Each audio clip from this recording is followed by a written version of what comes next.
আমার আল্লাহ কত মেহেরবান, কত দয়ালু।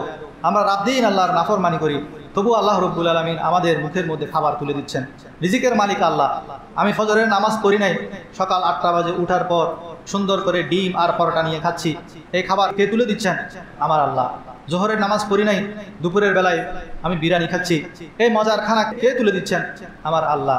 আল্লাহ রব্বুল আলামিন পবিত্র কোরআনের মধ্যে বিভিন্ন জায়গায় আল্লাহ রহমত লাভের বিভিন্ন উপায় বর্ণনা করেছেন। আল্লাহর দরবারে এসে সাগর কাকতি মিনতি করে, হে আল্লাহ, এই দুনিয়ার জমিনের মধ্যে তোমার নাফরমান বন্দারা যে নাফরমানি করছে, আমাকে হুকুম দিন, আমাকে অনুমতি দিন, আমি তাদেরকে ডুবিয়ে মেরে ফেলবো, আমরা তোমার এই নাফরমান বান্দাদেরকে ধ্বংস করে দেব। তখন আল্লাহ রব্বুল আলামিন বলেন, যাও যাও, তোমরা নিজ নিজ কাজ করো, এগুলা আমার এবং আমার বন্দার মুআমালা। আমি আমার বান্দাদেরকে সুযোগ দিতে চাই মৃত্যুর আগ পর্যন্ত যেন তারা তওবা করে ফিরে আসে কিনা, আমি সেই ইন্তজারের মধ্যে আছি। সবাই বলেন সুবহানাল্লাহ। আল্লাহ তাআলা সেজন্য বলছেন, ওয়া রাহমাতি ওয়াসিয়াত কুল্লা শাই, আমার রহমত সব সময় আমার রাগের উপর জয়ী থাকবে। হযরত মূসা আলাইহিস সালাতু ওয়াস সালামের যুগের একটি ঘটনা আপনারা হয়তো জানেন। সে এত বেশি নাফরমানি ছিল, অত্যাচারী ছিল, এলাকার মানুষ তার অত্যাচারে অতিষ্ঠ হয়ে তাকে এলাকা থেকে বের করে দিল। অতঃপর সে একঘর হয়ে গেল, তাকে কেউ আর সাহায্য সহযোগিতা করে না, তার সাথে কেউ মেলামেশা করে না। সে এমনভাবে আমার কাছে কাকুতি মিনতি করেছে, এমনভাবে দোয়া করেছে, সে যদি সেই মুহূর্তে আমার কাছে দোয়া করতো, হে আল্লাহ, পুরো পৃথিবীর মধ্যে যত তোমার নাফরমান আছে, গুনাহগার আছে, সবাইকে ক্ষমা করে দাও, সে যদি সেটা বলতো, আমি সবাইকে ক্ষমা করে দিতাম। সে শেষ মুহূর্তে তওবা করেছে, তার সেই তওবা আমি কবুল করেছি, যার কারণে সে আমার প্রিয় বান্দার রূপে পরিগণিত হয়েছে। সবাই বলেন সুবহানাল্লাহ।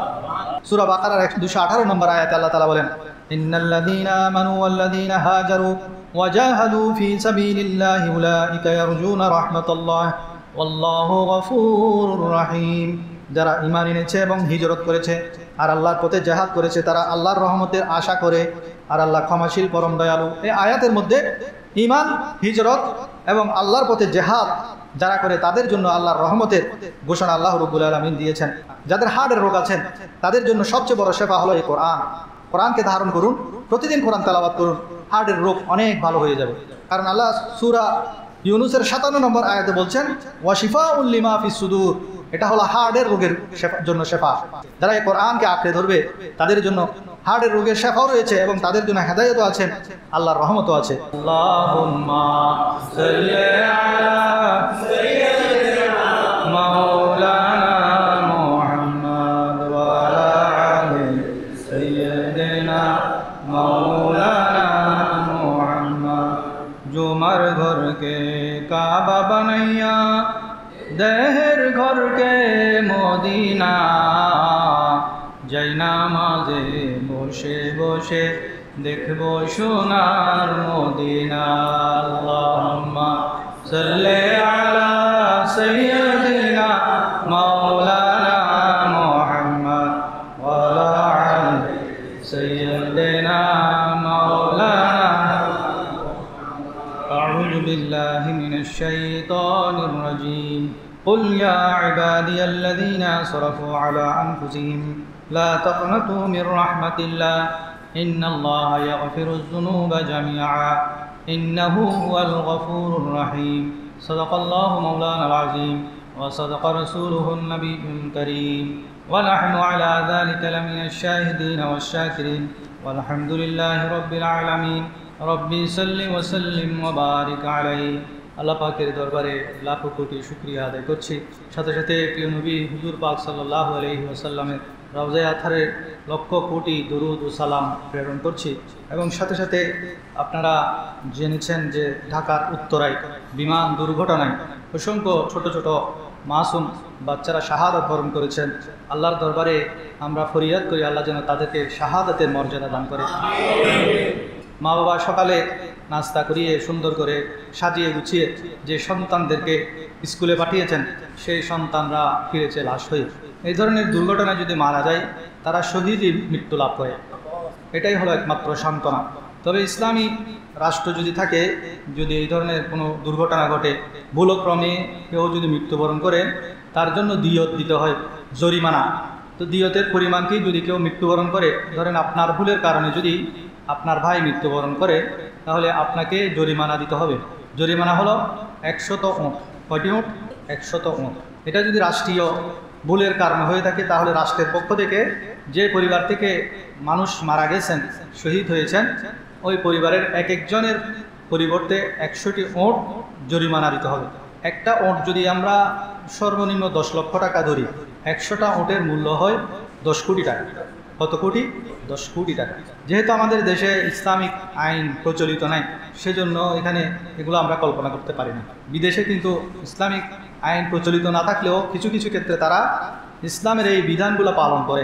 দুবাইয়ের মধ্যে আছে, দুবাই আমার এক পরিচিত এক আরবির গাড়ি অ্যাক্সিডেন্ট করেছে।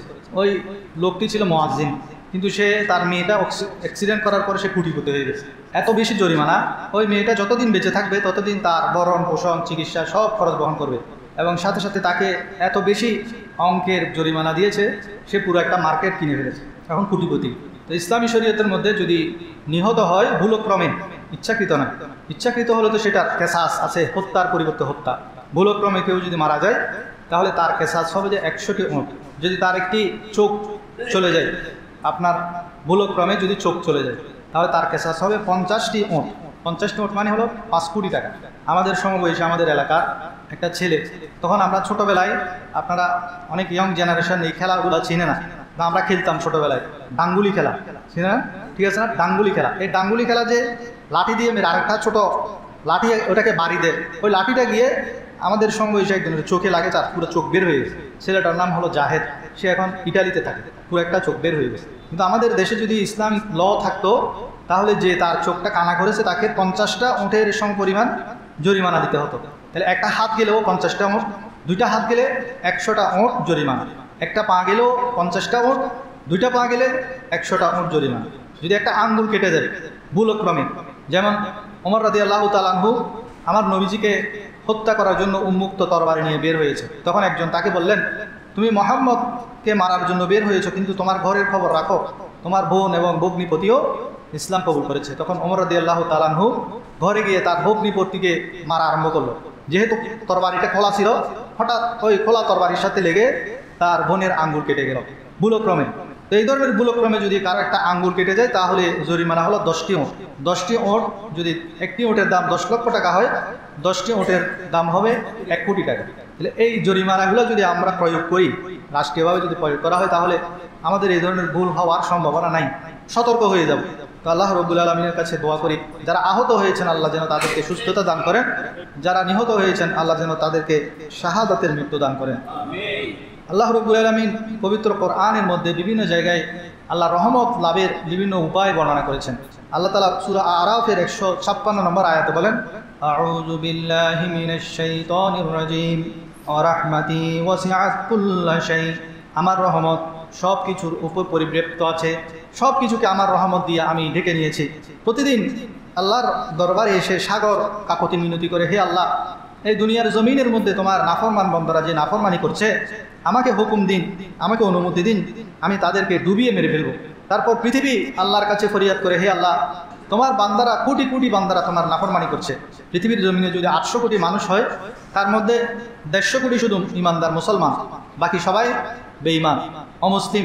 তাদের মধ্যে ইহুদি আছে, নাসারা আছে, হিন্দু, বৌদ্ধ, বিভিন্ন ধর্মের লোকেরা আছে যারা আল্লাহকে মানে না, আল্লাহ রসুলকে মানে না। দিন ইসলাম, ইন্নাদ দীনা ইনদাল্লাহিল ইসলাম, যেটা আল্লাহর কাছে একমাত্র মনোনীত ধর্মটাকে তারা মানে না। তবু আল্লাহ তাদের উপর আযাব নাযিল করে না। কিন্তু যখন আল্লাহ রব্বুল আলামিনের কাছে পৃথিবী অনুমতি চায়, হে আল্লাহ, পুরো পৃথিবী জুড়ে তোমার নাফরমানিতে ভরে গেছে, আমাকে অনুমতি দাও, আমি তাদেরকে মাটি চাপা দিব, মাটি ধসের মাধ্যমে তাদেরকে ধ্বংস করে দিব। এরপর ফেরেশতারা বলে, হে আল্লাহ, আপনি আমাদেরকে অনুমতি দিন, আমরা তোমার এই নাফরমান বান্দাদেরকে ধ্বংস করে দেব। তখন আল্লাহ রাব্বুল আলামিন বলেন, যাও যাও, তোমরা নিজ নিজ কাজ করো, এগুলা আমার এবং আমার বান্দার মুআমালা। আমি আমার বান্দাদেরকে সুযোগ দিতে চাই মৃত্যুর আগ পর্যন্ত, যেন তারা তওবা করে ফিরে আসে কিনা, আমি সেই ইন্তজারের মধ্যে আছি। সবাই বলেন সুবহানাল্লাহ। আল্লাহ রাব্বুল আলামিনের কাছে আমাদের ইবাদতের জন্য কোনো দায়, আল্লাহর কাছে এই ইবাদতের কোনো মূল্য নেই। আমি যে ইবাদত করব, আল্লাহ আমার ইবাদতের দিকে চেয়ে আছেন। আমি কোরআন তেলাওয়াত করব, তাহলে কোরআন তেলাওয়াত করে আমি আল্লাহর অনেক উপকার করে ফেললাম, এমনটি নয়। বরং আমরা যে ইবাদত করব, আল্লাহর ফরমাবরদারি করব, এটার দ্বারা মূলত আমরা নিজেরাই উপকৃত হব। এর দ্বারা বিন্দু মাত্র আমরা আল্লাহর উপকার করতে পারি না, এবং আল্লাহ এসবের মুহতাজ নন। কারণ কোটি কোটি ফেরেশতা রয়েছে আল্লাহর ইবাদত করার জন্য। কোনো ফেরেশতা তাসবিহ পাঠ করছেন, কোনো ফেরেশতা রুকু অবস্থায় আছেন, কোনো লক্ষ লক্ষ ফেরেশতা সিজদা অবস্থায় আছেন। তাদের খানা পিনার প্রয়োজন নাই, সেটা রাত দিন 24 ঘন্টা আল্লাহর জিকির, ইবাদত, নামাজ এবং রুকু সিজদার মধ্যে তারা দিন অতিবাহিত করছে। সেজন্য আমরা কোনোদিনও অহংকার করব না যে আমি প্রতিদিন নামাজ করি, আমি প্রতিদিন কোরআন তেলাওয়াত করি, আমি প্রতিদিন তাহাজ্জুদ নামাজ করি। এই ইবাদত নিয়ে আমাদের অহংকার করার কিছু নেই। এই ইবাদত আমরা করি শুধু আমাদের নিজেদের উপকারের জন্য। সবাই বলেন সুবহানাল্লাহ। তো আল্লাহ রাব্বুল আলামিন মূলত আমাদেরকে রশি ছেড়ে দিয়েছেন। আল্লাহ দেখতে চান আমরা কি তওবা করি কিনা। আমরা যদি তওবা করি তো আল্লাহ রাব্বুল আলামিন এই তওবা কবুল করবেন। আল্লাহ তাআলা সেজন্য বলছেন ওয়া রাহমাতি ওয়াসিয়াত কুল্লা শাই, আমার রহমত সব সময় আমার রাগের উপর জয়ী থাকবে। রহমত আল্লাহ জয়লাভ করবে। আল্লাহর রাগের উপর আল্লাহর রহমত সব সময় জয়লাভ করে। আরেক আয়াতের মধ্যে আছে সূরা আরাফের 56 নম্বর আয়াত, ইন্না রাহমাতাল্লাহি করিবুম মিনাল মুহসিনিন, নিশ্চয় আল্লাহর রহমত সৎকর্মশীলদের নিকটবর্তী। সেজন্য যারা নেককার বান্দা, যারা আল্লাহর প্রিয় বান্দা, যারা নামাজি কালামি, যারা সত্য কথা বলে, যারা আল্লাহর বলি, তাদের সাথে আমাদের সম্পর্ক দৃঢ় রাখতে হবে, তাদের সোহবতে থাকতে হবে, তাহলে আমরা আল্লাহর রহমত লাভ করতে পারবো। আল্লাহ তাআলা বলছেন ইন্না রাহমাতাল্লাহি করিবুম মিনাল মুহসিনিন। সূরা হুদের 90 নম্বর আয়াতে আল্লাহ বলেন ওয়াস্তাগফিরু রাব্বাকুম সুম্মা তুবু ইলাইহি ইন্না রাব্বি রহিমুন ওয়াদুদ। তোমরা তোমাদের রবের কাছে ইস্তেগফার করো, গুনাহ ক্ষমা চাও, অতঃপর তার দিকে ফিরে আসো, নিশ্চয় আমার রব পরম দয়ালু অসীম প্রেমময়। তাহলে বেশি বেশি ইস্তেগফারের মাধ্যমে আমরা আল্লাহর রহমত লাভ করতে পারি।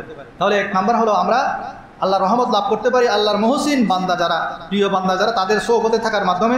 এরপরের আয়াতে বলছেন তোমরা বেশি বেশি ইস্তেগফার করো, তওবা করো, তাহলে তোমরা আমার রহমত লাভে ধন্য হবে। হযরত মূসা আলাইহিস সালাতু ওয়াস সালামের যুগের একটি ঘটনা আপনারা হয়তো জানেন। সে এত বেশি নাফরমানি ছিল, অত্যাচারী ছিল, এলাকার মানুষ তার অত্যাচারে অতিষ্ঠ হয়ে তাকে এলাকা থেকে বের করে দিল। অতঃপর সে একঘর হয়ে গেল, তাকে কেউ আর সাহায্য সহযোগিতা করে না, তার সাথে কেউ মেলামেশা করে না।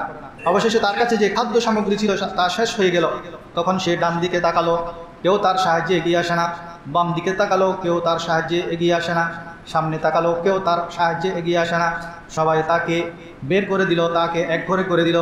কারোর সাথে তার কোনো সম্পর্ক নাই, কেউ তার সাথে কথাও বলে না, তার সাথে মেলামেশা করে না, তার কাছে খাদ্যদ্রব্য শেষ হয়ে গেল। এমত অবস্থায় সে মৃত্যু ছাড়া তার আর কোনো গতি নাই। এমন সময় সে হতাশ হয়ে আসমানের দিকে তাকালো, তাকে সে আল্লাহকে ডাক দিল, হে আল্লাহ, দুনিয়ার জমিন আমাকে বের করে দিয়েছে, আমাকে একঘরে করে দিয়েছে, আমার ডানেও কেউ নাই, বামেও কেউ নাই, আত্মীয় স্বজন বলতে কেউ নাই, সবাই আমাকে হতাশ করেছে। কিন্তু আমি মানুষের মুখে শুনেছি তুমি তো ক্ষমাশীল, তোমার বান্দারা যত গুনাহ করুক তুমি তো ক্ষমাকারী। হে আল্লাহ, আমি তোমার মহতাজ হয়ে তোমার দরবারে আমি আমার গুনাহসমূহ ক্ষমা চাই। তুমি যদি ক্ষমা না করো আমি কার কাছে ক্ষমা চাইব?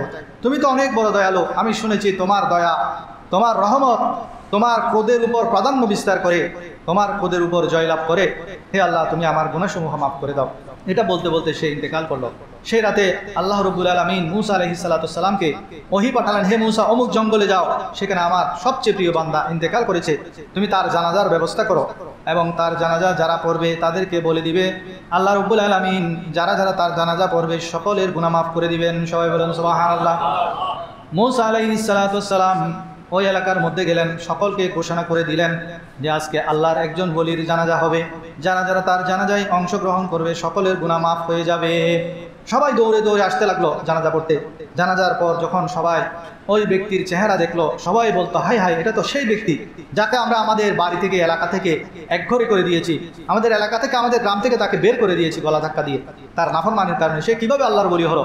তখন মূসা আলাইহিস সালাম আল্লাহর কাছে ফরিয়াদ করেন, হে আল্লাহ, আপনি বলছেন সে তোমার ওলি, কিন্তু লোকজন বলছেন সে তোমার নাফরমান, কোনটা সত্যি? তখন আল্লাহ তাআলা বলেন, সে আমার নাফরমানি করেছে সেটা সত্যি, কিন্তু সে মৃত্যুর আগ মুহূর্তে, যে সময় তওবা কবুল হয় না, সেই মুহূর্তে আল্লাহ রাব্বুল আলামিন স্পেশালভাবে তার ফরিয়াদকে কবুল করেছেন। সে যে সময় তওবা করেছে সে সময় তওবা কিন্তু কবুল হয় না, কিন্তু আল্লাহ চাইলে কবুল করতে পারেন। সে এমনভাবে আমার কাছে কাকুতি মিনতি করেছে, এমনভাবে দোয়া করেছে, সে যদি সেই মুহূর্তে আমার কাছে দোয়া করতো, হে আল্লাহ, পুরো পৃথিবীর মধ্যে যত তোমার নাফরমান আছে, গুনাহগার আছে, সবাইকে ক্ষমা করে দাও, সে যদি সেটা বলতো আমি সবাইকে ক্ষমা করে দিতাম। সে শেষ মুহূর্তে তওবা করেছে, তার সেই তওবা আমি কবুল করেছি, যার কারণে সে আমার প্রিয় বান্দা রূপে পরিগণিত হয়েছে। সবাই বলেন সুবহানাল্লাহ। এবং তার জানাজার মধ্যে যারা শরীক হবে আল্লাহ রাব্বুল আলামিন ঘোষণা দিয়েছেন তাদের সকলকে আল্লাহ তাআলা ক্ষমা করে দিবেন। আমার আল্লাহ কত মেহেরবান, কত দয়ালু। আমরা রাত দিন আল্লাহর নাফরমানি করি, তবু আল্লাহ রব্বুল আলামিন আমাদের মুখের মধ্যে খাবার তুলে দিচ্ছেন। রিজিকের মালিক আল্লাহ। আমি ফজরের নামাজ পড়ি নাই, সকাল 8টা বাজে উঠার পর সুন্দর করে ডিম আর পরোটা নিয়ে খাচ্ছি, এই খাবার কে তুলে দিচ্ছেন? আমার আল্লাহ। জোহরের নামাজ পড়ি নাই, দুপুরের বেলায় আমি বিরিয়ানি খাচ্ছি, এই মজার খানা কে তুলে দিচ্ছেন? আমার আল্লাহ। আসরের নামাজ পড়ি নাই, আসরের পর আমি মজার নাস্তা খাচ্ছি, এই খাবার কে তুলে দিচ্ছেন? আমার আল্লাহ। ফজর, জোহর, আসর, মাগরিব, এশা, এরপর দিনের পর দিন, সপ্তাহের পর সপ্তাহ, মাসের পর মাস আমরা আল্লাহর নাফরমানি করি, কিন্তু তবু আল্লাহ রাব্বুল আলামিন আমাদের রিজিক বন্ধ করে দেন না। কেমন মেহেরবান আমার আল্লাহ। কারুনকে যখন হযরত মূসা আলাইহিস সালাতু ওয়াস সালাম বললেন, হে মাটি তুমি কারুনকে জব্দ করো, কারণের হাঁটু পর্যন্ত গেড়ে গেল, এরপর কোমর পর্যন্ত, বুক পর্যন্ত। যখন বুক পর্যন্ত গেড়ে গেল, জমিনের মধ্যে কারুনের সম্পদ সহ সব যখন গিলে ফেলতে লাগলো, তখন কারুন ফরিয়াদ করতে লাগলো, হে মূসা আমাকে দয়া করো, আমি ক্ষমা চাইবো, আমাকে দয়া করো, আমাকে আর এভাবে জমিনের নিচে ধসানোর জন্য বলিও না, আমাকে আর বদদুয়া করিও না। সে কাকুতি করতে লাগলো, মিনতি করতে লাগলো, আমাকে তুমি আরেকবার সুযোগ দাও। শেষ মুহূর্তে গিয়ে সে মূসা আলাইহিস সালাতু ওয়াস সালামের কাছে আরেকবার সুযোগ প্রার্থনা করলো, কিন্তু মূসা আলাইহিস সালাতু ওয়াস সালাম নিজের সেই বদদুয়া ফেরত নেন নাই, কারণ এই জমিনের মধ্যে ধসে গেল। তখন আল্লাহ রাব্বুল আলামিন হযরত মূসাকে বলেন, হে মূসা তুমি তো অনেক কঠিন হৃদয়ের মানুষ। সে কারণ অনেক বড় নাফরমান ছিল, সে জাকাত দিত না, জাকাত দিতে অস্বীকার করেছে, কিন্তু সে যদি এই মুহূর্তে আমাকে একবার ডাক দিত তাহলে আমি তাকে বাঁচিয়ে দিতাম। আমাকে যদি শুধু একবার ডাক দিত আমি তাকে অবশ্যই বাঁচিয়ে দিতাম। সূরা বাকারার 218 নম্বর আয়াতে আল্লাহ তাআলা বলেন, ইন্নাল্লাযীনা আমানু ওয়াল্লাযীনা হাজারু ওয়াজাহাদু ফী সাবিলিল্লাহি উলাইকা ইয়ারজুনা রাহমাতাল্লাহ ওয়াল্লাহু গফুরুর রহিম। যারা ঈমান এনেছে এবং হিজরত করেছে আর আল্লাহর পথে জিহাদ করেছে, তারা আল্লাহর রহমতের আশা করে, আর আল্লাহ ক্ষমাশীল পরম দয়ালু। এই আয়াতের মধ্যে ঈমান, হিজরত এবং আল্লাহর পথে জিহাদ যারা করে তাদের জন্য আল্লাহর রহমতের ঘোষণা আল্লাহ রাব্বুল আলামিন দিয়েছেন। সূরা ইউনূসের 57 নম্বর আয়াতে আল্লাহ তাআলা বলেন, ইয়া আইয়ুহান নাসু ক্বাদ জাআতকুম মাউইযাতুম মির রাব্বিকুম ওয়া শিফাউন লিমা ফিস সুদুর ওয়া হুদাও ওয়া রাহমাতুল লিল মুমিনিন। হে মানব জাতি, তোমাদের রবের পক্ষ থেকে তোমাদের কাছে ওয়াজ এসেছে, উপদেশ এসেছে এবং তোমাদের বক্ষ দেশের রোগের নিরাময়। কোরআনকে আল্লাহ তাআলা আমাদের এই বুকের হাড়ের রোগের শেফা বলেছেন। যাদের হাড়ের রোগ আছেন তাদের জন্য সবচেয়ে বড় শেফা হলো এই কোরআন। কোরআনকে ধারণ করুন, প্রতিদিন কোরআন তেলাওয়াত করুন, হাড়ের রোগ অনেক ভালো হয়ে যাবে। কারণ আল্লাহ সূরা ইউনূসের 57 নম্বর আয়াতে বলছেন, ওয়া শিফাউল লিমা ফিস সুদূর, এটা হলো হার্টের রোগের জন্য শেফা। সেজন্য যাদের হার্টের রোগ আছে তারা এই আমলটি করবেন, তাদের জন্য আল্লাহ রাব্বুল আলামিন বলছেন হেদায়েত এবং রহমত রয়েছে। যারা এই কোরআনকে আঁকড়ে ধরবে তাদের জন্য হার্টের রোগের শেফাও রয়েছে এবং তাদের জন্য হেদায়েতও আছেন, আল্লাহর রহমতও আছে। আল্লাহ তাআলা আমাদেরকে কোরআনের তেলাওয়াতের মাধ্যমে আমাদের আল্লাহর রহমত অর্জন করার তৌফিক দান করুন। সূরা নাহলের 89 নম্বর আয়াতে আল্লাহ বলেন, ওয়া নাযালনা আলাইকাল কিতাবা তিবয়ানান লিকুল্লি শাই ওয়া হুদান ওয়া রাহমাতান ওয়া বুশরা লিল মুসলিমিন। আর আমি তোমার প্রতি কিতাব নাজিল করেছি প্রত্যেক বিষয়ের স্পষ্ট ব্যাখ্যা স্বরূপ, হেদায়েত, রহমত এবং মুসলিমদের জন্য সুসংবাদ স্বরূপ। এই কোরআনটা আমাদের জন্য হেদায়েত, আমাদের জন্য আল্লাহর রহমত এবং মুসলমানদের জন্য সুসংবাদ। সেজন্য আমরা চেষ্টা করব প্রতিদিন অন্তত এক পারা কোরআন শরীফ যাতে আমরা পড়ি। যারা পড়তে পারেন এক পারা পড়বেন, যাদের সময় কম তারা অন্তত আধা পারা পড়েন, 3 পৃষ্ঠা পড়েন, না পারলে অন্তত 1 পৃষ্ঠা হলেও কোরআন তেলাওয়াত করেন। আর বিশেষ করে যাদের হার্টের রোগ আছে তাদেরকে বলবেন, মহিলা হোক পুরুষ হোক, তারা যেন বেশি বেশি কোরআন তেলাওয়াত করে। আল্লাহ রাব্বুল আলামিন এই কোরআন তেলাওয়াতের মাধ্যমে হার্টের রোগ সুস্থ করে দিবেন। সপ্তমত, সূরা বাকারার 157 নম্বর আয়াত আল্লাহ তাআলা বলেন, উলাইকা আলাইহিম সালাওয়াতুম মির রাব্বিহিম ওয়া রাহমা ওয়া উলাইকা হুমুল মুহতাদুন। তাদের উপরই রয়েছে তাদের রবের পক্ষ থেকে আশীর্বাদ ও রহমত, আর তারাই হেদায়েত প্রাপ্ত, তারা যারা ধৈর্য ধারণ করে। তাহলে আল্লাহর রহমত লাভের জন্য আরেকটি আমল হলো ধৈর্য ধারণ করা এবং যে কোনো মুসিবতের মধ্যে কি পড়া, ইন্না লিল্লাহি ওয়া ইন্না ইলাইহি রাজিউন। ছোট মুসিবত হোক বড় মুসিবত হোক, আমরা শুধু মানুষ মারা গেলে বলি ইন্না লিল্লাহি, কিন্তু শরীয়তের বিধান হলো যে কোনো ছোট মুসিবত হোক তখনই আপনি সাথে সাথে ইন্না লিল্লাহি ওয়া ইন্না ইলাইহি রাজিউন পড়বেন। ধরেন আপনি মসজিদ থেকে বের হয়ে দেখেন আপনার স্যান্ডেল চুরি হয়ে গেছে, আরেকজন নিয়ে গেছে, তখন আপনি কি করবেন? হাই হাই আমার স্যান্ডেল তো নিয়ে গেছে, এটা না বলে আপনি কি বলেন? ইন্না লিল্লাহি ওয়া ইন্না ইলাইহি রাজিউন। ছোট মুসিবত বড় মুসিবত, সুসের একটা গুতা খেয়েছেন, গুতা খাওয়ার সাথে সাথে বলেন ইন্না লিল্লাহি ওয়া ইন্না ইলাইহি রাজিউন। আপনার সন্তানের জ্বর, কপালে হাত দিয়ে দেখলেন সন্তান প্রচণ্ড জ্বরে আক্রান্ত, সাথে সাথে বলেন ইন্না লিল্লাহি ওয়া ইন্না ইলাইহি রাজিউন। এই ধরনের ছোট বড় সকল মুসিবত আমরা কি করব? ইন্না লিল্লাহি ওয়া ইন্না ইলাইহি রাজিউন। এরপর সূরা নূরের 56 নম্বর আয়াত আল্লাহ তাআলা বলেন, যারা নামাজ কায়েম করে এবং যাকাত প্রদান করে তাদের উপর আমি রহমত নাযিল করি। ওয়া আকিমুস সালাতা ওয়া আতুজ যাকাতা ওয়া আতিউর রাসূলা লাআল্লাকুম তুরহামুন। এরপর সূরা রোমের 46 নম্বর আয়াত আল্লাহ তাআলা বলেন, আল্লাহর ভালোবাসা এবং রহমতের নিদর্শন আল্লাহ তাআলা ঘোষণা করেন, ওয়া মিন আয়াতিহি আইয়ুরসিলার রিয়াহা মুবাশশিরাতিন ওয়ালিয়ুযীকাকুম মিনার রাহমাতিহি ওয়ালিয়াজরিয়াল ফুলকু বিআমরিহি ওয়ালিতাবতাগু মিন ফাদলিহি ওয়ালাআল্লাকুম তাশকুরুন। এবং আমি খুতবার শুরুতে যে আয়াতটি তেলাওয়াত করেছি অত্যন্ত তাৎপর্যপূর্ণ আয়াত। আল্লাহ তাআলা বলছেন কুল ইয়া ইবাদি। এখানে হাজী সাহেবকে আল্লাহ সম্বোধন করেন নাই, গাজী সাহেবকে সম্বোধন করেন নাই, কোনো ইমাম সাহেবকে সম্বোধন করেন নাই, মুহাদ্দিস মুফাসসিরকে সম্বোধন করেন নাই, আল্লাহ রাব্বুল আলামিন যারা তাহাজ্জুদ যারা তাদেরকে সম্বোধন করেন নাই, যারা কোটি কোটি টাকা আল্লাহর রাস্তায় দান সদকা করেন তাদেরকে সম্বোধন করেন নাই, বরং আল্লাহ তাআলা সম্বোধন করছেন ইয়া ইবাদি, ও আমার বান্দা। কত আদর করে ডাকতেছেন, ও আমার বান্দা। আল্লাযী আসরাফু আলা আনফুসিহিম, যারা গুনাহ করতে করতে ওই গুনার মধ্যে ডুবে গেছো। কেমন ডুবে গেছেন? এই গুনাহ করতে করতে গুনার উপর গুনাহ, গুনার উপর গুনাহ, গুনার উপর গুনাহ করতে করতে একদম আসমান পর্যন্ত পৌঁছে গেছে। আপনি এত বেশি গুনাহ করেছেন, আপনার গুনাহ যেন আসমান ছুঁয়ে ফেলেছেন। প্রথম আসমান যেটা আমরা দেখি সেখানে এখনো পর্যন্ত বিজ্ঞানীরা পৌঁছতে পারেনি। এত উঁচুতে আপনার গুনার স্তর পৌঁছে গেছে। তাদেরকে বলা হচ্ছে আলা আনফুসিহিম, তোমার উপরে গুনাহ উঠতে উঠতে উঠতে উঠতে আসমান পর্যন্ত পৌঁছে গেছে। মুফাসসিরিন ইকরাম বলেন এখানে আলা আনফুসিহিম দিয়ে এমনভাবে বোঝানো হচ্ছে যেন সে গুনাহের সমুদ্রে ডুবে গেছে। আমরা কত গুনাহ করেছি। এই আয়াতের মধ্যে আল্লাহ তাআলা সবচেয়ে বড় গুনাহগারকে সম্বোধন করছেন, ও আমার বান্দা। কত আদর করে বলছেন, ও আমার বান্দা।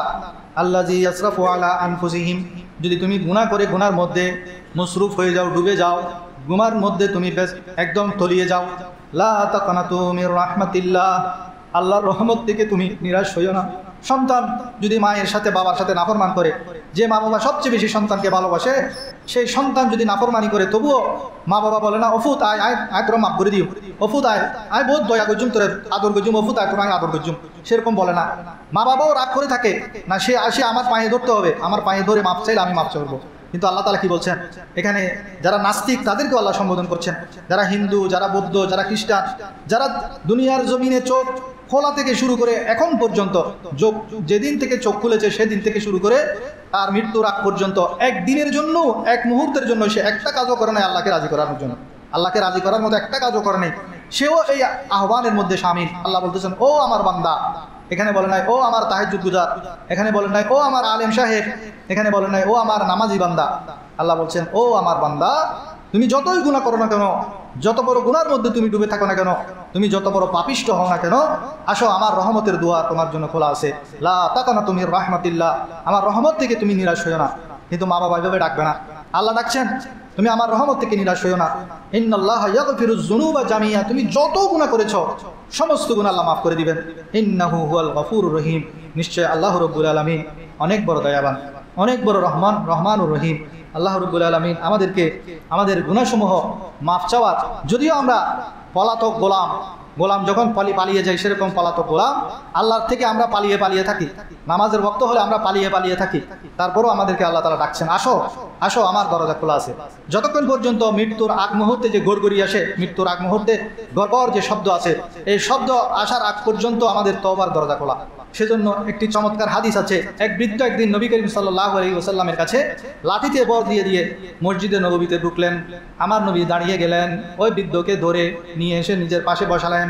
বসানোর পরে ওই বৃদ্ধ বলে ইয়া রাসূলুল্লাহ, আমি আমার জীবনের ইতিহাস দেখলাম, আমার জীবনে একটা নেক আমলও নাই, আমি হতাশ, আমি বেকার হয়ে গেছি, আমার এই শরীরের কোনো মূল্য নাই, আমার কাছে এমন কোনো টাকা পয়সা নাই যে আল্লাহর রাস্তায় দান করব, আমার কোমরে এমন শক্তি নাই যে আমি রুকু সিজদা বেশি বেশি করব।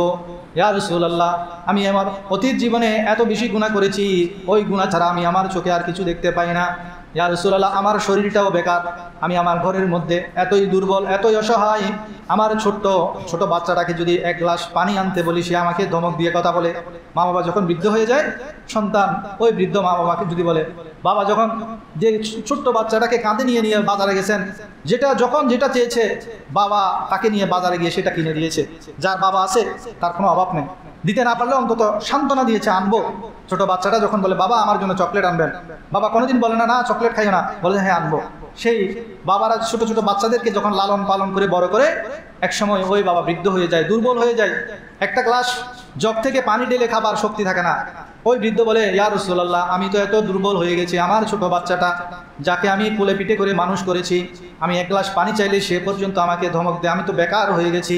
এই বেকার মানুষটা যে ইবাদত করতে পারে না, পুরা জীবন নাফরমানি করেছে, তাকে তার সন্তানেরও গ্রাহ্য করে না, আমি এই বেকার লোকটাকে, বেকার বৃদ্ধ লোকটাকে আল্লাহ কি গ্রহণ করবে কিনা? ওই বৃদ্ধ লোকটি যখন আল্লাহ রাসূল সাল্লাল্লাহু আলাইহি ওয়াসাল্লামকে এই কথাগুলো বলছিল, আমার নবীর দু চোখ বেয়ে পানি গড়গড় করে পড়তে লাগলো। আল্লাহ রাসূল বলেন আল্লাহ রাব্বুল আলামিন সব সময় তাকিয়ে থাকেন তার পলাতক গোলাম যারা, গুনাহগার বান্দা যারা, নাফরমান বান্দা যারা, যারা আল্লাহর দিকে ফিরে আসছে কিনা সেই দিকে আল্লাহ রাব্বুল আলামিন তাকিয়ে থাকেন। সারা জীবন আপনি গুনাহ করেছেন, হতাশ হবেন না, নিরাশ হবেন না, আল্লাহর দরবারে চলে যান, আল্লাহ রাব্বুল আলামিনের কাছে গুনাহ ক্ষমা চান, আল্লাহ অবশ্যই আপনার গুনাহ মাফ করে দিবেন। অনেকে চিন্তা করে আমি এত গুনাহ করেছি, আমি কিভাবে আল্লাহর কাছে আল্লাহর সামনে দাঁড়াবো, সেটা চিন্তা করেই সে বলে যে গুনাহ যখন করেছি গুনাহ করতেই থাকি। এটা ভুল ধারণা। আল্লাহ রাব্বুল আলামিন আমাদের জন্য সুসংবাদ দিয়েছেন, তুমি যত বেশি গুনাহ করো না কেন আমার কাছে এসে শুধু একবার তুমি মাফ চাও, আমি তোমার জীবনের সমস্ত গুনাহ মাফ করে দিব। সালাতুন ইয়া রাসূলুল্লাহ আলাইকুম সালামুন ইয়া বুখারী এবং মুসলিম শরীফের মুত্তাফাক আলাইহি হাদিস। আল্লাহ রাসূল সাল্লাল্লাহু আলাইহি ওয়াসাল্লাম বলেন যে আল্লাহ রাব্বুল আলামিন যখন কোনো গুনাহগার বান্দা গুনাহ মাফ চায় কি রকম খুশি হয় তোমরা কি জানো? সাহাবায়ে কেরামকে আমার নবী বুঝাচ্ছেন যে একজন লোক একটা ওট নিল, ওটের মধ্যে তার খাদ্যদ্রব্য, কাপড় চোপড় এবং সফরের পাথিও সব কিছু সে ওই ওটের মধ্যে নিল, পানি নিল, খাদ্য নিল। এবার সে সফর শুরু করলো মরুভূমির মধ্যে। অনেক দূর যাওয়ার পর যখন সে ক্লান্ত হয়ে গেল, ওটটাকে একটা গাছের নিচে বেঁধে, গাছের সাথে বেঁধে সে গাছের নিচে আশ্রয় গ্রহণ করলো, বিশ্রাম নিতে লাগলো। যখন সে বিশ্রাম নিতে লাগলো তখন তার ঘুম এসে গেল। ঘুম থেকে উঠে দেখে যে তার ওটটা সেখানে নাই। যে ওটের সাথে তার পানি আছে, পাথেও আছে, টাকা আছে, পয়সা আছে, কাপড় চোপড় আছে, সেই ওটটা সেখানে নাই। তখন সে অনেক খোঁজাখুঁজি করার পর ওই গাছের নিচে এসে আবার বসে রইল এবং চিন্তা করতে লাগলো এখন এই মরুভূমির মাঝখানে ওট ছাড়া তো আমি যেতে পারবো না, এই ওটের বাহন ছাড়া আমি তো এখান থেকে যেতে পারবো না, আমার কাছে খাদ্যও নাই, পানিও নাই, টাকা পয়সা কোনো কিছুই নাই, এখন আমার মৃত্যুর জন্য অপেক্ষা ছাড়া আর কোনো উপায় নেই। ওই লোকটা মৃত্যুর জন্য অপেক্ষা করতে করতে যখন তার চোখ আবার লেগে আসলো, যখন চোখের মধ্যে তন্দ্রাভাব লেগে আসলো, কিছুক্ষণ পর চোখ খুলে দেখে তার ওটটা তার সামনে দাঁড়িয়ে আছে। আমার নবী বলেন ওই লোকটা কেমন খুশি হবে? সাহাবায়ে কেরাম বললেন ইয়া রাসূলুল্লাহ ওই লোকটা পৃথিবীর জমিনে সবচেয়ে বেশি খুশি হবে, তার মতো খুশি কেউ আর হতে পারে না। তখন আল্লাহ নবী বলেন আল্লাহ রাব্বুল আলামিন ও তার গুনাহগার বান্দারা, নাফরমান বান্দারা নাফরমান করতে করতে যে জীবনের শেষ সীমায় পৌঁছে গেছে, সেই মুহূর্তে সে হঠাৎ করে সে যদি আল্লাহর দরবারে এসে নিজের জীবনের সমস্ত গুনার জন্য তওবা করে গুনাহ মাফ চায়, আল্লাহ রাব্বুল আলামিন ওই হারানো ওট পাওয়া লোকের চাইতেও বেশি খুশি হয়। সবাই বলেন সুবহানাল্লাহ। সেজন্য আমাদের প্রত্যেকের উচিত যে আল্লাহর দরবারে তওবা করা, গুনাহ হয়ে গেছে গুনার জন্য লজ্জিত হওয়া, লজ্জিত হয়ে তওবা ইস্তেগফারের মাধ্যমে আমরা আল্লাহর দিকে ফিরে আসা। আল্লাহ রাব্বুল আলামিন আমাদেরকে ফিরে আসার তৌফিক দান করুন। বনি ইসরায়েলের এক লোক পুরা জীবন একটি মূর্তির পূজা করত, সে রাত দিন শুধু ইয়া সানাম ডাকত, কিন্তু একদিন সে ভুলক্রমে ইয়া সানামের জায়গায় ইয়া সমদ লিখে ফেলল। তখন আল্লাহ রাব্বুল আলামিন বলেন এই যে আমার এই বান্দাটা আজকে একটা দিনের জন্য, এক মুহূর্তের জন্য ভুলক্রমে সে আমাকে ইয়া সনদ না বলে আমাকে ভুলক্রমে ইয়া সমদ, হে বেনিয়াস আমাকে ডেকে ফেলেছে, হে জিব্রাইল তুমি যাও, তার যত অভাব অনটন আছে তুমি দূর করে দাও, তাকে ঈমানের দৌলত নসিব করে দাও। তখন ওই লোকটিকে জিব্রাইল আলাইহিস সালাতু ওয়াস সালাম আল্লাহকে বলেন হে আল্লাহ সে তো ভুলক্রমে বলেছে। তখন আল্লাহ রাব্বুল আলামিন ফরমান সে সারা জীবন ইয়া সনম হে মূর্তি মূর্তিকে ডেকেছে, কিন্তু সে কিছুই তো পেল না, আজকে ভুলক্রমে হলেও সে আমাকে ডেকেছে, সেজন্য আমি তার সকল অভাব অনটন দূরীভূত করে দিব এবং তাকে আমি ঈমানি দৌলতে মালামাল করে দিব। সবাই বলেন সুবহানাল্লাহ। সেজন্য আমরা কখনো হতাশ হব না, যত গুনাহগারই হোক না কেন আল্লাহর রহমত থেকে আমরা নিরাশ হব না। আল্লাহ রাসূল সাল্লাল্লাহু আলাইহি ওয়াসাল্লাম বলেন আল্লাহর রহমত 100টি অংশে আল্লাহ ভাগ করেছেন, তার মধ্যে থেকে একটি অংশ আদম আলাইহিস সালাতু ওয়াস সালাম থেকে নিয়ে কিয়ামত পর্যন্ত সকলের কাছে ভাগ করে দিয়েছেন, শুধু এক অংশ, আর 99 ভাগ আল্লাহ নিজের মধ্যে রেখে দিয়েছেন। কেমন বড় রহমান রহিম। তখন সাহাবায়ে কেরাম জিজ্ঞেস করেন হে আল্লাহ ওই 99 ভাগের সবগুলি কি আল্লাহ আমাদের জন্য খরচ করবেন? তখন নবীজি বলেন হ্যাঁ, কিয়ামতের ময়দানে সবচেয়ে বেশি আল্লাহ রাব্বুল আলামিন রহমত দান করবেন। সেজন্য কিয়ামতের ময়দানের একটি ঘটনা হাদিস শরীফের মধ্যে আছে যে দুইজন লোক, তাদেরকে আল্লাহ রাব্বুল আলামিন বলবেন দুজনেই জাহান্নামে যাও। তখন একজন দৌড় দিল জাহান্নামের দিকে, আরেকজন বারবার ফিরে ফিরে আল্লাহর দিকে চাইতে লাগলো। তখন আল্লাহ তাআলা তাদের দুজনকে আবার ডেকে আনবেন। যে দৌড় দিয়েছে তাকে জিজ্ঞেস করবে তুমি তো আজীবন আমার নাফরমানি করেছো, আজকে যখন তোমাকে জাহান্নামের দিকে দৌড় দিতে বললাম তুমি এমন দৌড় দিয়েছো, পিছনে আর ফিরে তাকাচ্ছ না, আর তুমি বারবার পিছনে ফিরে তাকাচ্ছ, রহস্য কি? তখন ওই বান্দা বলে, যে দৌড় দিয়েছে সে বলে, হে আল্লাহ, দুনিয়ার মধ্যে তো কোনোদিন আপনার হুকুম পালন করি নাই, আজকে কিয়ামতের দিন, এই কিয়ামতের ময়দানে আপনি যখন আমাকে দৌড় দিতে বললেন তখন চিন্তা করলাম হয়তো আজকের হুকুমটা পালন করে হলো আপনার দয়া পেতে পারি, সেজন্য আমি পিছনে আর ফিরে না থেকে জাহান্নামের দিকে দৌড়তে আরম্ভ করলাম। আর দ্বিতীয়জন বলেন, হে আল্লাহ, আমি তো দুনিয়ার জমিনে আলেম উলামার মুখে শুনেছি আপনার রহমত, আপনার বর্ষা থেকে, আপনার রাগ থেকে সবসময় অগ্রাধিকার পায়, আপনার রহমত সবচেয়ে বড় ওসি, সবচেয়ে পরিব্যাপ্ত, সেটা আমি চিন্তা করে বারবার আপনার দিকে আমি ফিরে তাকাচ্ছি যে আপনার রহমতের জোশ যদি আসে হয়তো আপনি আমাকে ডেকে নেবেন। তখন আল্লাহ রাব্বুল আলামিন হেসে দিবেন, ওই দুজনকে বলবেন, যাও, তোমাদেরকে জাহান্নামের পরিবর্তে জান্নাত দিয়ে দিলাম। সবাই বলুন সুবহানাল্লাহ। তো আল্লাহর রহমত থেকে আমরা কোনোদিনও নিরাশ হব না, আল্লাহর রহমত পাওয়ার জন্য যে আমরা আল্লাহকে রাজি করার চেষ্টা করব। হযরত ইউসুফ আলাইহিসসালামের যুগে দুর্ভিক্ষ হয়েছিল। ইউসুফ আলাইহিসসালাম উনি অনেক খাদ্যশস্য জমা করেছিলেন, বিভিন্ন দেশ থেকে মানুষ খাদ্যশস্য সংগ্রহ করার জন্য আসছিল। ইউসুফ আলাইহিস সালাম ওনার শহরের দরজার মধ্যে লোকজন নিয়োগ করেছেন, তাদেরকে বলেছেন যখনই মানুষজন আসবে তাদেরকে দুইটি প্রশ্ন করবে, একটি বলবে তুমি কোথা থেকে এসেছো, আরেকটি প্রশ্ন হলো তুমি সাথে কি নিয়ে এসেছো, স্বর্ণ রূপ না টাকা পয়সা, এই প্রশ্নটা করবে। কিন্তু যখনই ইউসুফ আলাইহিস সালাম দেখলেন ওনার ভাইয়েরা আসছেন, ভাইয়েরা যখন আসছেন তখন উনি ওই লোকদেরকে বলে দিলেন তাদের কাছে শুধু একটা প্রশ্ন করবে, তোমরা কোথা থেকে এসেছো, সাথে কি এনেছে সেটা তোমরা দেখবে না, সাথে কি এনেছে সেটা আমি দেখবো, স্পেশালি আমি দেখবো। তো এই কথাটি বলে আমার নবী বলেন, কবরের মধ্যেও আল্লাহ রাব্বুল আলামিন আমাদের জন্য দয়া করেছেন। কিরকম দয়া? ফেরেশতাদেরকে বলেন, তোমরা কবরের মধ্যে আমার বান্দাদেরকে শুধু একটি প্রশ্ন করবে যে এই ব্যক্তির ব্যাপারে তোমার কি ধারণা ছিল, আমার নবীর ব্যাপারে প্রশ্ন করবে, আর কোনো প্রশ্ন করবে না। বাকি কি আমল করেছে, নামাজ করেছে না রোজা রেখেছে না কোরআন তেলাওয়াত করেছে না নামাজ কাজা করেছে, এই আমলের ব্যাপারে আমি আমার বান্দার কাছ থেকে জিজ্ঞেস করবো। ইউসুফ আলাইহিস সালাম যেমন নিজের ভাইদের প্রতি ইহসান করেছেন, দয়া করেছেন, রহমত করেছেন, ঠিক তদ্রূপ আল্লাহ রাব্বুল আলামিন কবরের মধ্যেও আমাদেরকে আমরা কি আমল নিয়ে গেছি সেটা দেখবেন না, বরং আমরা তো জানি তিনটা প্রশ্ন করবেন, কিন্তু এখন অনেক ওলামায়ে কেরাম বলেন বুখারী শরীফের মধ্যে শুধু একটি প্রশ্নের কথা আছে, সেটা কি? আমার নবীর ব্যাপারে জিজ্ঞেস করবে, এর ব্যাপারে তুমি কি বলো। এটাই হবে আমাদের মেইন প্রশ্ন, কারণ আল্লাহকে রব তো ইহুদিরাও মানে, আল্লাহকে রব খ্রিস্টানেরাও মানে, যারা হিন্দু বৌদ্ধ খ্রিস্টান তারা ভিন্ন নামে আল্লাহকে মেনে থাকে। আল্লাহকে মানা এটা সহজ, কিন্তু নবীকে মানা এটাই হলো ইমানদারের সবচেয়ে বড় পরিচয়। সেজন্য বুখারী শরীফের মধ্যে শুধু কবরের মধ্যে একটা প্রশ্নের কথা উল্লেখ করা হয়েছে। সেজন্য ওলামায়ে কেরাম বলেন কবরের মধ্যে যে আল্লাহ রাব্বুল আলামিন আমাদের জন্য সহজ করে দিবেন, বলবেন যে এই ব্যক্তি সম্পর্কে তোমার কি ধারণা ছিল, আমার নবীর ব্যাপারে এই প্রশ্ন করা হবে। সেই প্রশ্নের ব্যাপারে প্রশ্ন করার পরে আল্লাহ রাব্বুল আলামিন বাকি প্রশ্নগুলো উনি নিজেই আমাদের কাছে প্রশ্ন করবেন। এবং আল্লাহ রাব্বুল আলামিন মূলত সত্তার, তিনি দুনিয়ার মধ্যে যেভাবে আমাদের গুনাহসমূহ গোপন রেখেছেন, আশা করা যায় আখিরাতের মধ্যেও আমাদের গুনাহসমূহকে আল্লাহ তাআলা গোপন রেখে আমাদেরকে জান্নাত দিয়ে দিবেন। আমরা সেই আশা ব্যক্ত করছি এবং আমরা চেষ্টা করব যদি গুনাহ হয়ে থাকে নিরাশ না হয়ে, হতাশ না হয়ে আল্লাহর দরবারে আমরা আমাদের গুনাহসমূহ মাফ চাইব। আল্লাহ রাব্বুল আলামিন আমাদেরকে তার রহমতের ছায়ায় ঢেকে রাখুক। সবাই বলেন আমিন। যারা সুন্নত করেন সুন্নত করেন। আসসালামু আলাইকুম।